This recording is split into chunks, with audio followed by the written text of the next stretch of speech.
اسمعي يا مصر، المشوار اللي احنا رايحينه ده هو لا خطوبه ولا قرايه فتح، ده اختبار للبنت وخلاص. اتفقني؟ ايوه امال ايوه. واوعي تكوني قايله لحد في البلد كده ولا كده. وغلاوتك ما قلت لحد، على الاقل الجوازه ما تتنظرش ان شاء الله. يلا نط يلا ان شاء الله. ادعي الله يا ربنا يوفقنا. مبروك يا استاذ رمضان. الله يبارك فيك. الله يبارك شكراً. فيك. الناس دي عرفت منين؟ انا مش عرفني وانا يعني هقول لا ما انت مش هتقولي، ده ناقص الزرعه تقول لي الف مبروك. هو اني فتانه. ماشي يما ماشي. مبروك يا ام رمضان. شايفه يما؟ عقبالك يا ام شلبيه. بالك ده الف مبروك يا استاذ رمضان. الله يبارك فيك. تعرفت منين يا سلامه؟ كل الناس كانوا بيتكلموا على امبارح استاذ سمك يا استاذ رمضان. سوق السمك كمان. هو انت كنت هتعشينا ايه النهارده يما؟ سامع امشي امشي. يا صلاة النبي يا صلاة النبي. زفة كمان زفة يما. كل ده وما قلتيش لحد. تاني ناقص اروح الاقي نفسي مخلف منها عيلين. يا ضنايا مش اني دول همك. والله ده شرف كبير انك انت هتناسبني يا استاذ رمضان. انا مش عايزك تستعجل يا حاج سليمان، انا لسه ما نسبتش حد. عادة هناك زيجات كثيرة نبدأها بضحك ولكن تفشل في النهاية. اسمعي يا بنتي يا تهاني، هتخرجي من بيت ابوكي على بيتي على القبر على طول. اللي تشوفه طبعا يا استاذ رمضان. ابوك اللي بيضحك على طول ده هو هتشوفيه مرتين بس بعد كده.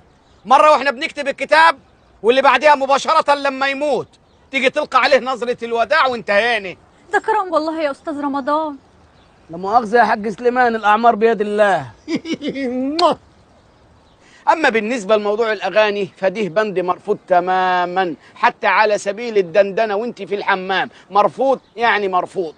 ما تفتحش عينين البيت يا استاذ رمضان، دي لسه قطه مغمضه. اللي أوله شرط آخره نور يا حاج سليمان. ودلوقتي أنا عندي سؤالين ليها وجها لوجه بالإذن. بيمتحنها الاستاذ رمضان بيمتحنها. ناجحه باذن الله. السؤال الأول، هل تضعين أحمر خدود على خديك؟ ابدا والله يا سي الاستاذ رمضان. إيه مناسبة الزغروطة دهيا؟ وإيه اللي دخلك في الكلام؟ أنا بسألك عن خدودك ولا عن خدودي؟ رمضان عذرا يا أمي. أمي جاوب يا بت.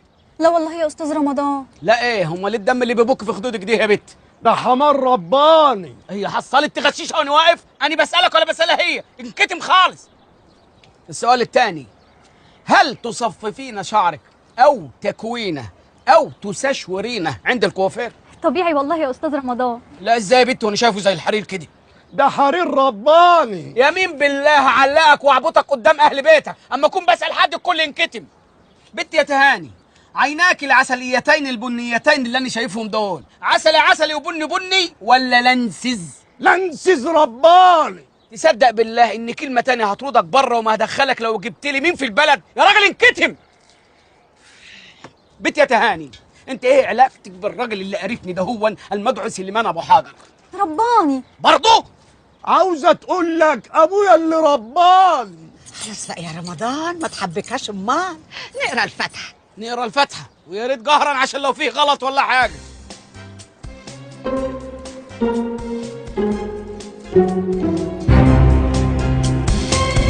الليلة دي سيبنا الله ونسى كل الدنيا دي والله.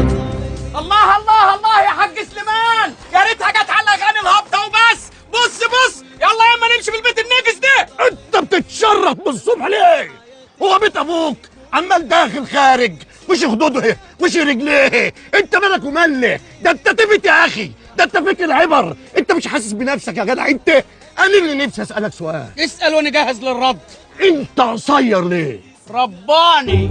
اشهدوا يا اهل البلد. رمضان اختشي يا رمضان. معذرة يا امي، اشهدوا يا ناس. شوفوا العروسه بنت الحسب والنسب اللي انا جاي اتجوزها، مطلع دول من اوضه نومها، اقسم بالله العظيم من اوضه نومها. الاولاني اهو اسمه حماقي وكاتب لها على الصوره ناويها. ناوي على ايه يا تهاني؟ ناوي على ايه انت وحماقي؟ وبص التاني كاتب لها ايه؟ الاستاذ عمرو دياب كاتب لها الليله دي. طب كنت خليني انا بكره يا حاج سليمان. فتحتلي قلبي فهماني انها جايبه شرايط ديت عشان تاخد كورس انجليزي.